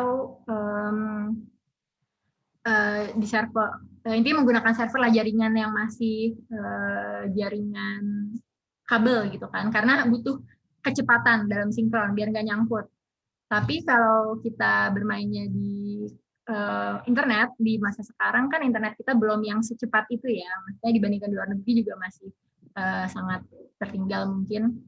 Jadi kita lebih baik menggunakan banyak file, nanti filenya itu digabung di link antara file arsitek, struktur, electrical, mechanical, nah itu di link. Kemudian untuk analisa keuangan, analisa yang lain apakah dapat mendukung dalam hasil penelitian lengkap. Nah, kalau kuncinya di model. Jadi kalau modelnya itu udah benar, modelnya udah lengkap, analisa keuangannya pun akan lebih lengkap, akan lebih jelas, akan lebih akurat gitu. Tapi kalau modelnya itu masih berantakan, modelnya masih banyak tipu-tipunya, maksudnya banyak elemen-elemen yang tidak terlihat gitu kan, entah di gambar 2D atau memang tidak dimodelisasi, atau mungkin speknya yang nggak dicantumin di informasinya. Jadi itu yang membuat analisa keuangannya lebih sulit gitu. Nah sebenarnya analisa keuangannya itu bisa lebih mudah diaksesnya di Navisworks. Jadi kita ekspor trafficnya ke Navisworks, baru di situ dikeluarkanlah untuk apa namanya, untuk materialnya, untuk volumenya, gitu. Lebih mudah. Kemudian yang ketiga, untuk pekerjaan seperti schedule balok kolom, artinya benar dari ini sebenarnya tergantung settingan dari yang kalian inginkan sih. Kalian ingin nunjukin apa gitu dari schedule. Kalian bisa, kalau saya biasanya untuk type-nya dulu, tipenya dulu, atau type mark-nya dulu, karena type mark biasanya tipenya kan misalnya kolom 300-300 misalnya gitu. Nah, type mark-nya saya isi misalnya K1. Jadi saya urutin berdasarkan K1 baru tipenya berapa gitu. Terus kalau misalnya saya butuh data-data lainnya, baru saya masukin ke kolom-kolom selanjutnya gitu. Baik, terima kasih penjelasannya untuk Ibu Kiki. Bagaimana untuk 3 peserta tadi, apakah sudah terjawab? Jika tidak ada tanggapan, saya akan lanjutkan ke pertanyaan selanjutnya ya, Bu. Karena masih banyak yang bertanya. Jadi saya ini masuk ke sesi ke ini ya. Sesi selanjutnya. Di sini 3 pertanyaan lanjutan. Saya bacain terlebih dahulu dari ergonomin. Oh, mohon maaf sebelum itu saya mau mengingatkan terlebih dahulu mungkin untuk para peserta, kami panitia sudah share kuesioner di kolom chat. Ini dikhususkan untuk peserta agar dapat mengisi form kuesioner ini karena untuk sebagai syarat sertifikat seperti itu. Jadi saya ingatkan kembali agar para peserta untuk mengisi kuesioner tersebut. Untuk yang selanjutnya di sini saya akan membacakan pertanyaan dari Erga Nominda. Beliau bertanya apakah Rapid bisa menganalisis plumbing water seperti itu. Untuk pertanyaan pertama. Untuk pertanyaan kedua dari Bagas Dihar Ilmawan ya. Beliau bertanya untuk pembuatan steel lebih detail menggunakan software Rapid atau Tekla atau kedua software ini sama seperti itu. Apakah terus ini pertanyaan lanjutannya, apakah software SketchUp dan Tekla bisa diekspor atau diimport ke dalam software Autodesk Rapid seperti itu, Bu? Mungkin satu lagi mungkin ya, atau udah 3 ya, Bu. Itu aja dulu mungkin 3 pertanyaan. Oke. Jadi sorry yang pertama yang mana? Yang ini plumbing water, Bu. Plumbing water ya. Ya. Untuk analisis plumbing water, saya sejujurnya bukan orang mechanical electrical ya, jadi mungkin kurang memahami untuk itu. Tapi analisis plumbing water itu tadi ada add-in-nya untuk membantu perhitungan analisisnya. Tadi ada di materi saya. Ada Megacat ya kalau nggak salah, Megacat. Nah itu add-in untuk analisis plumbing. Tapi kalau untuk di Revit-nya sendiri, saya belum pernah mengotak-atik itu sih. Tapi analisis struktur itu nggak bisa di Revit. Jadi di Revit itu bisa masukin load, bisa masukin kombinasi, tapi analisisnya tetap di robot. Jadi belum untuk analisis. Sama kayak analisis thermal, analisis lampu, analisis apa namanya flux kan, analisis fluida, apa tadi yang flow itu.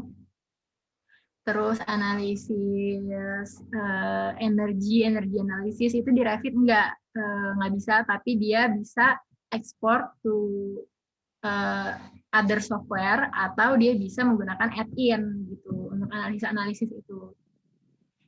Kemudian untuk pembuatan steel yang kedua ya, pertanyaan kedua, untuk pembuatan steel lebih detail menggunakan software Revit atau Tekla. Jadi kalau detail baja berarti ya, kalau baja Revit itu detail, tapi lebih detail lagi adanya di Advanced Steel. Jadi Revit itu detail, Revit itu udah bisa bikin sambungannya, base plate-nya, stiffener-nya, baut-bautnya, atau ada stud bolt, itu bisa di Revit. Tapi untuk bikin fabrication-nya, kalau Tekla kan mungkin mudah ya untuk fabrication-nya. Nah, kalau fabrication-nya itu lebih mudah di Advanced Steel gitu. Nah, kalau dibilang sama apa enggak, dia mirip, tapi berbeda. Karena kalau di Revit itu tuh semua disiplin bisa.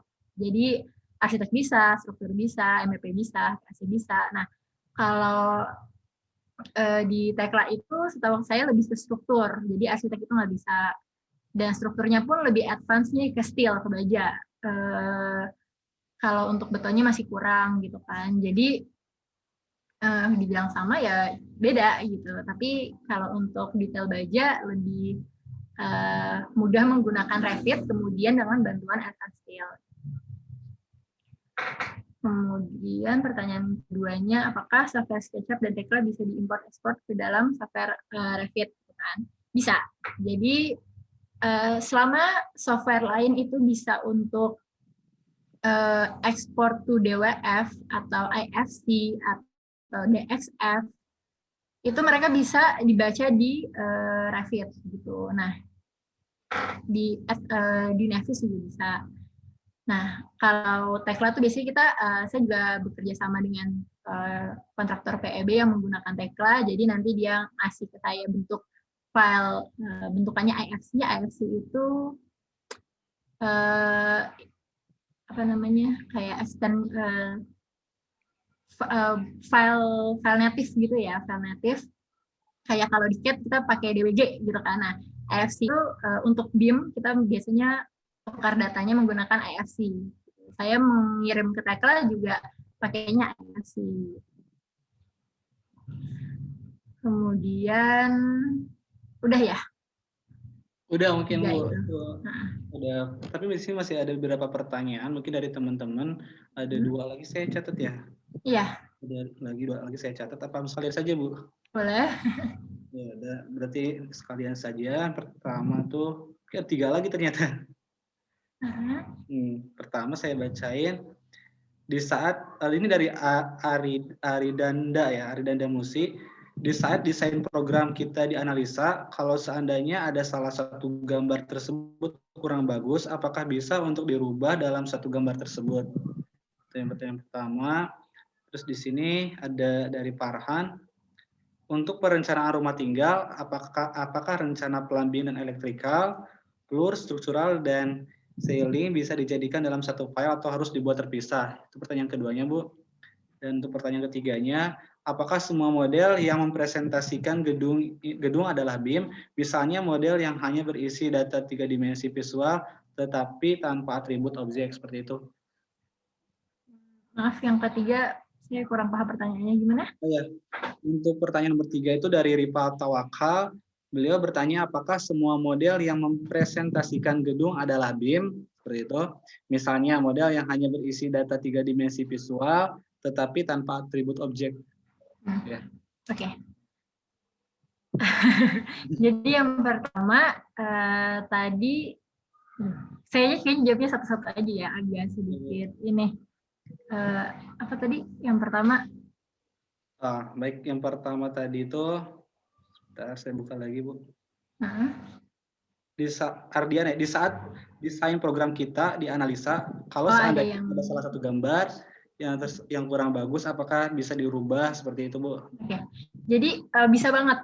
Jawabannya bisa banget karena itu keuntungannya Revit itu kalau misalnya kita ada yang tidak sesuai, ada yang misalnya kita ngitung lagi desain kekuatannya ternyata nggak kuat, jadi butuh diperbesar atau gimana, kurang bagus, ada yang nabrak. Nah itu ngeganti-ganti di Revit itu gampang banget, tinggal digeser, tinggal diganti material. Jadi dan itu langsung keganti ke semua gambar, ke semua tampilan kita view 3D, potongan, denah itu semuanya langsung keganti. Nah sebenarnya saya ngerasa benefitnya Revit itu banget di revisi sih. Jadi kalau misalnya kita project-project kan pasti banyak revisi kan, terutama project-project besar.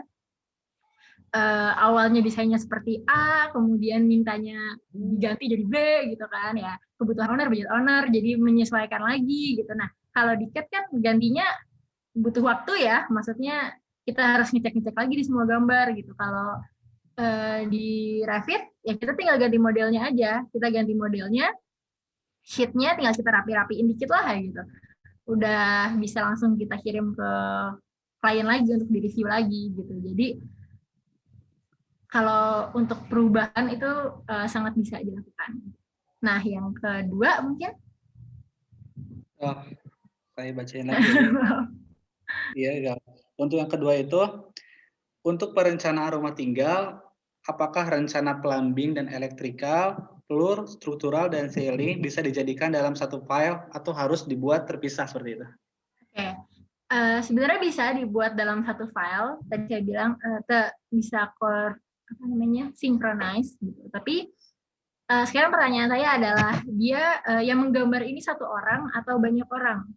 Nah, kalau satu orang yang ada masalah, kita bikin satu file, kita masukin elemen arsiteknya, kita masukin strukturnya, plumbingnya, listriknya, saklarnya, semuanya kita masukin, bisa gampang gitu.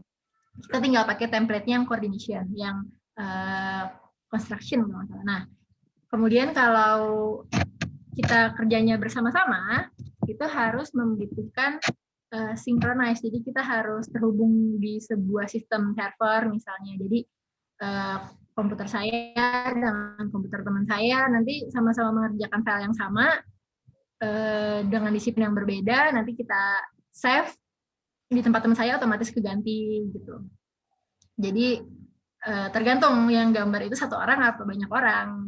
Tapi dua-duanya bisa. Oke, pertanyaan ketiga mungkin tadi. Ketiga itu, apakah semua model yang mempresentasikan gedung itu adalah BIM?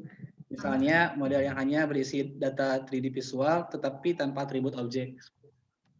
Nah, enggak semuanya itu BIM. Jadi kalau kita cuma model 3D doang, tapi informasinya nggak lengkap, nggak jelas, itu belum bisa dikatakan BIM.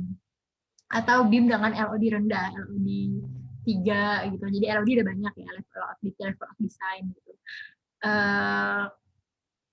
Karena di BIM itu kuncinya adalah modeling dan informasi. Jadi modelingnya harus lengkap dan informasinya juga harus jelas. Tapi kalau misalnya kita bikin model 3D doang, gitu, tapi informasinya kita masukin, itu belum BIM, belum real BIM gitu ya. Masih BIM dengan LOD rendah, LOD 200 atau LOD 300. Nanti untuk LOD mungkin bisa dipelajari lagi di pelajaran khusus tentang BIM, itu ada keterangan level of detail penggambaran gitu. Jadi nggak serta harus detail banget juga, tergantung permintaan dari owner, LOD-nya berapa gitu. Karena makin detail makin lama kan pengerjaannya, kita harus masukin semua datanya kan. Kalau mau cepat kan ya udah model 3D-nya aja, tapi ya itu belum sempurna. Baik, terima kasih banyak mungkin buat Ibu Kiki yang sudah menjelaskan dari mulai penjelasan materi sampai juga dengan penjelasan dari pertanyaan-pertanyaan dari teman-teman semua. Bagi teman-teman semua mungkin bagaimana, apakah sudah terjawab pertanyaan-pertanyaannya? Jika tidak ada tanggapan, mungkin untuk sesi tanya jawab saya tutup ya di sini. Terima kasih banyak untuk Ibu Kiki yang sudah menjelaskan secara jelas dari mulai penjelasan materi sampai juga pertanyaan-pertanyaannya. Yang selanjutnya di sini saya mengingatkan kembali untuk para peserta agar segera mengisi form kuesioner yang sudah panitia sediakan di kolom komen, di kolom chat ya. Bisa segera diisi karena ini sebagai syarat kehadiran teman-teman untuk mendapatkan sertifikat seperti itu. Dan untuk yang selanjutnya di sini sebelumnya saya mengucapkan terima kasih banyak ya untuk Ibu Kiki. Terima kasih banyak Bu. Terima kasih juga panitia. Selanjutnya di sini ada sesi door prize nih. Jadi kita akan seru-seruan lah nantinya buat ngasih hadiah lah buat beberapa orang. Di sini hanya 2 orang saja yang beruntung yang akan mendapatkan hadiah dari panitia. Kepada panitia mohon disiapkan untuk door prize-nya.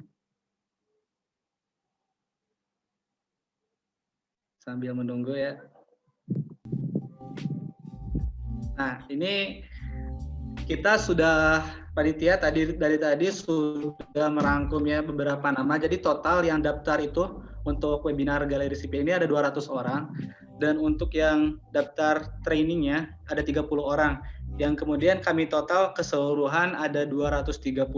Namun yang tersedia di sini itu adalah yang teman-teman yang hadir pada kesempatan kali ini yang dimana kami lihat dari nomor pesertanya. Nah di sini tuh ada nomor peserta dari teman-teman semua. Nanti akan kami putar, kemudian yang berhasil mungkin nomornya kepilih nanti kami berikan waktu 1 menit untuk menyalakan mikrofonnya atau kameranya. Jadi nanti sebagai konfirmasi bahwa teman-teman benar-benar hadir pada kesempatan kali ini. Jika dalam 1 menit nanti teman-teman yang terpilih itu tidak datang atau tidak ada di sini, berarti kami anggap hangus seperti itu ya. Kami gantikan dengan peserta lainnya seperti itu. Nah, mungkin untuk panitia udah siap ya. Mungkin kalau udah siap, dimulai saja untuk urutan pertama terlebih dahulu. Silakan panitia.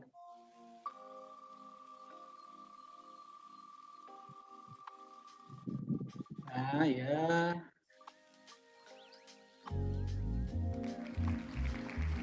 Kita lihat. Oh, kita lihat di sini nomor trainer 07 yang mendapatkan kesempatan. Silakan untuk trainer nomor 07. Trainer 07, persilahkan untuk mengaktifkan mikrofonnya atau videonya. Apakah ada? Ya kami tunggu 1 menit. Bagaimana trainer 07? Saya Kak.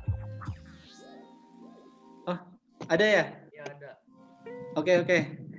Nanti panitia akan hubungi ya untuk trainer 07. Ya, oke. Lanjut saja ke peserta yang kedua. Untuk peserta kedua kita lihat.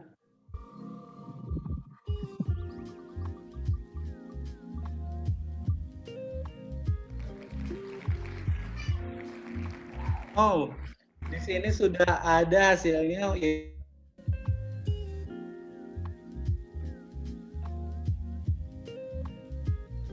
Yaitu untuk apakah ada? Silakan untuk mengaktifkan mikrofon. Kami tunggu 1 menit ya.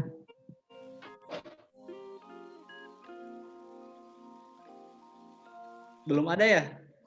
Kita tunggu dulu teman-teman semua.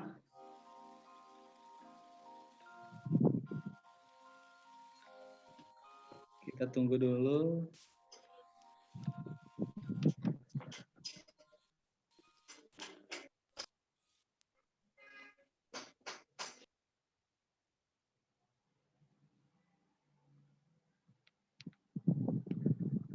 Atas nama Lulita ada nggak atas nama Lulita, teman-teman? Saya lihat di sini Lulita ya. Lulita. Tidak ada ya? Ya udah, langsung saja panitia untuk nomor 142 ini berarti hangus. Next untuk yang selanjutnya berarti giliran yang lainnya silakan.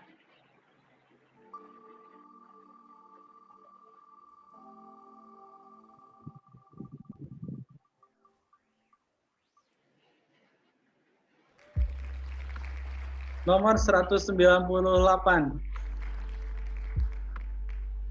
198 dipersilakan. Apakah ada nomor 198?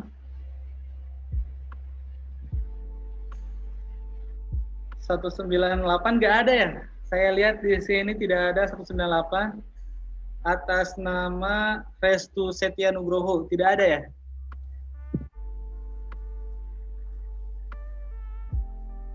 Tidak ada ternyata 198. Kemudian langsung saja kita anggap hangus saja ya teman-teman. Pada panitia silakan melanjutkan.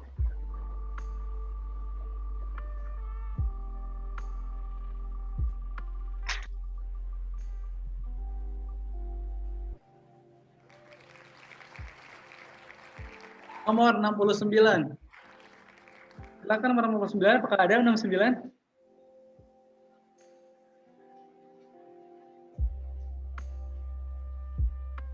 Nggak ada ternyata ya.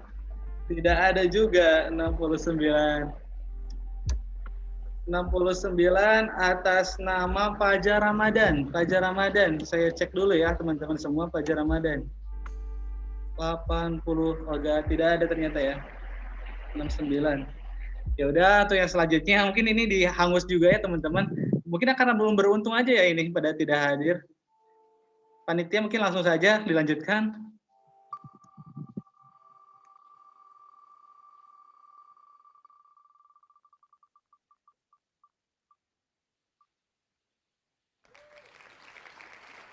Nomor 76. Nomor 76 atas nama, sebentar saya cek dulu. 76 ternyata tidak ada juga ya 76. Atas nama Indra Permadi. Ternyata tidak ada teman-teman semua di sini. Ya udah, langsung lanjut saja. Siapa yang beruntung mungkin selanjutnya silakan.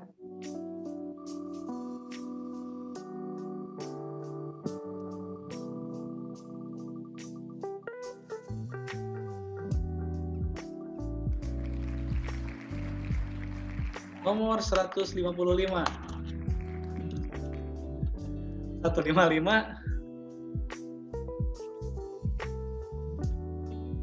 Tidak ada juga ternyata. Oke. Tidak ada juga teman-teman. Kita coba 2 kali lagi teman-teman. Kalau nanti tidak ada, kita coba pakai cara lain ya. Atas nama Arya Dani tidak ada. Oke, lanjut saja panitia. Coba 2 kali lagi panitia.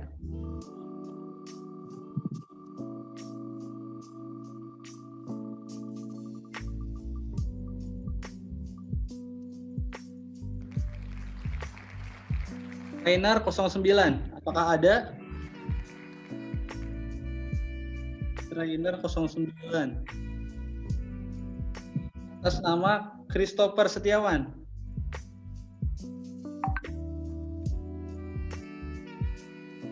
Christopher Setiawan. Tidak ada ya? Ini adanya yang 09 tuh webinar ternyata. Trainernya tidak ada. Oke. Coba 1 kali lagi teman-teman. Panitia silakan dihangus saja.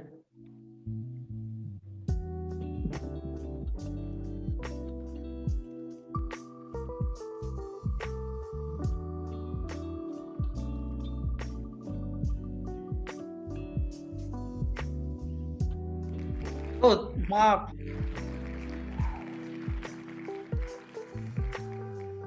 Sebentar, 109. Ini kita dapat konfirmasi ternyata di kolom komentar masuk ya. Tadi trainer 09, silakan aktifin mikrofonnya. Dikarenakan nomor 19 tidak ada. Atas nama Christopher. Hadir, Pak. Hadir ya. Oke. Selamat ya buat Christopher. Nanti silakan hubungi admin saja lewat WA, admin Galeri Sipil ya. Oke. Siap. Oke, terima kasih. Itu mungkin door prize-nya selamat ya untuk 2 orang pemenang. Tadi untuk peserta yang pertama ternyata dua-duanya dari trainer yang menang nih. Peserta webinarnya banyak yang tidak datang ternyata. Baiklah, untuk teman-teman semua, mungkin kita di sini rangkaian acara dari awal sampai akhir sudah kita lakukan bersama. Mungkin sekarang untuk tahap terakhir, kita akan foto bersama terlebih dahulu sebelum nanti saya akan tutup. Kita mohon kesediaannya untuk menyalakan videonya terlebih dahulu seperti itu. Dan untuk panitia siap-siap untuk mengambil fotonya seperti itu. Silakan semuanya. Ada berapa ini ya? Ayo saya tunggu teman-teman semua untuk menyalakan kameranya.